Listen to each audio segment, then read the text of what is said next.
Dua orang misterius yang tiba-tiba muncul entah dari mana di dalam kastil Raja Elbaf melalui sebuah portal sihir memunculkan banyak sekali pertanyaan. Salah satunya adalah siapa orang yang telah memanggil mereka. Karena saat di Egghead Island, keempat Gorosei bisa tiba-tiba muncul di tengah pulau dengan menggunakan metode yang sama karena dipanggil oleh almarhum mantan Gorosei Sanji Garcia Saturn yang sudah lebih dulu sampai di sana dengan menggunakan moda transportasi kapal. Jadi, jika pada saat itu almarhum tidak ada di Egghead Island, keempat Gorosei yang lain bisa dipastikan tidak akan bisa tiba-tiba muncul di sana. Dengan logika yang sama, maka kemunculan dua orang misterius di Elbaf kemungkinan besarnya juga karena ada seseorang yang memanggil mereka. Namun jika memang ada seseorang yang memanggil mereka, untuk apa juga mereka keluyuran menanyai raksasa random untuk mengetahui keberadaan Loki? Bukankah akan lebih efisien jika dia langsung bertanya saja kepada orang yang sudah memanggilnya? Toh semua penduduk Elbaf sepertinya sudah tahu di mana pangeran paling kontroversial itu saat ini berada. Kecuali jika orang yang memanggil mereka itu posisinya saat ini sudah almarhum. Tapi berkat lingkaran sihir yang dia buat sebelum wafat, kedua orang misterius ini masih bisa mengunjungi Elbaf melalui portal tersebut. Dengan kata lain, ini bukan pertama kalinya kedua orang misterius ini mengunjungi Elbaf. Mungkin karena power banknya ketinggalan, mereka memutuskan kembali lagi ke Elbaf untuk mengambilnya. Padahal kalau cuma power bank sih, daripada jauh-jauh mondar-mandir ke Elbaf, mending beli baru saja di YouTube shoppingnya Real Gwenway.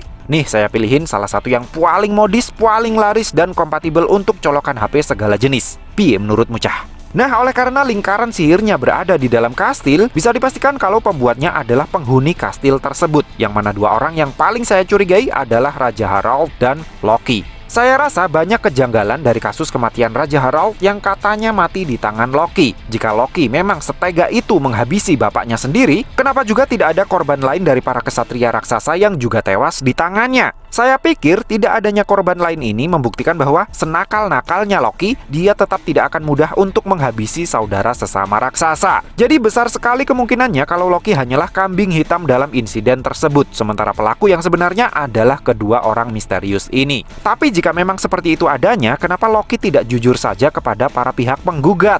Ataukah Loki sebenarnya sudah berbicara jujur, tetapi karena track recordnya yang sudah terlanjur buruk, orang-orang jadi tidak percaya kepadanya? Persis seperti kasusnya Usopp di mata warga Syrup Village. Jika seperti ini kejadiannya, maka bisa saya pastikan kalau orang yang membuat lingkaran sihir teleportasi di dalam kastil tidak lain dan tidak bukan adalah Raja Harald sendiri. Entah transaksi haram macam apa yang mereka lakukan, tetapi sepertinya itu berhubungan dengan perubahan kebijakan Raja Harald terkait budaya para raksasa yang tiba-tiba berubah dari yang semula barbar suka berperang menjadi terpelajar dan senang berdagang. Yang mana meski awalnya berjalan sangat baik, tetapi kemudian terjadi pergesekan kepentingan yang berujung pada dihabisinya Raja Harald oleh kedua orang misterius ini. Namun jika ternyata Loki dengan sadar mengakui kalau dirinya lah orang yang menghabisi Raja Harald, padahal sebenarnya bukan dia pelakunya, maka sangat mungkin sekali kalau Loki lah yang membuat lingkaran sihir tersebut di dalam kastil. Karena merasa sebagai orang yang paling bertanggung jawab atas kedatangan dua orang misterius yang menghabisi bapaknya, Loki kemudian tidak mengelak ketika dituduh sebagai pelakunya.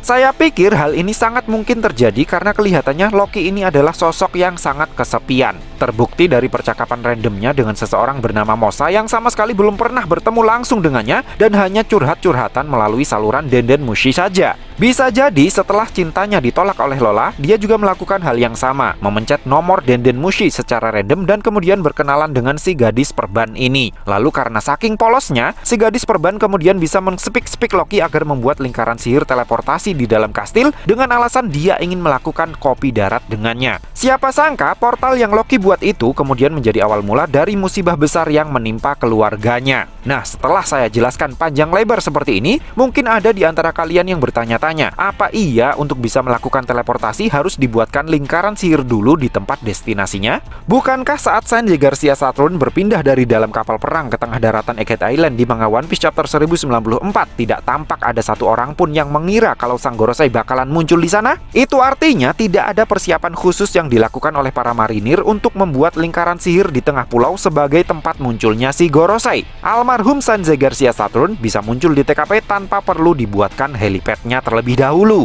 Eits, tunggu dulu. Memang para marinir tidak ada yang tahu kalau Gorosei Saturn akan tiba-tiba muncul di tengah pulau Egghead. tapi tidak dengan Admiral Kizaru karena dia sudah mendampingi Sang Gorosei sejak berangkat dari Marijoa. Jadi, jika memang butuh seseorang untuk melukis lingkaran sihir terlebih dahulu di tempat di mana Sang Gorosei akan muncul, maka Kizarulah satu-satunya orang yang mungkin sudah melakukan hal itu. Dan dengan kecepatan cahayanya, tidak ada satupun yang menyadari perbuatannya. Persis seperti saat dia secara diam-diam memberikan makanan kepada Luffy yang sedang sekarat di chapter 1103. Atau bisa juga karena Saturn dulu pernah mengunjungi Egghead Island untuk meninjau laboratorium barunya Vegapunk serta mengamati progres dari proyek penelitiannya, Saturn jadi bisa memasang lingkaran sihirnya di sana tanpa sepengetahuan Vegapunk. Vegapunknya sendiri tidak pernah menyadari hal itu karena memang Saturn tidak pernah menggunakannya sampai insiden di Egghead Island yang melibatkan kelompok topi jerami terjadi. Sehingga kesimpulan saya, jauh-jauh hari pasti ada orang yang pernah memasang lingkaran sihir di dalam kastil sebagai tempat berlalu lalang dua orang misterius ini, di mana suspek terkuat saya adalah Loki. Dan itulah alasan kenapa saat kedua orang ini kembali lagi ke Elbaf, Loki lah yang mereka cari.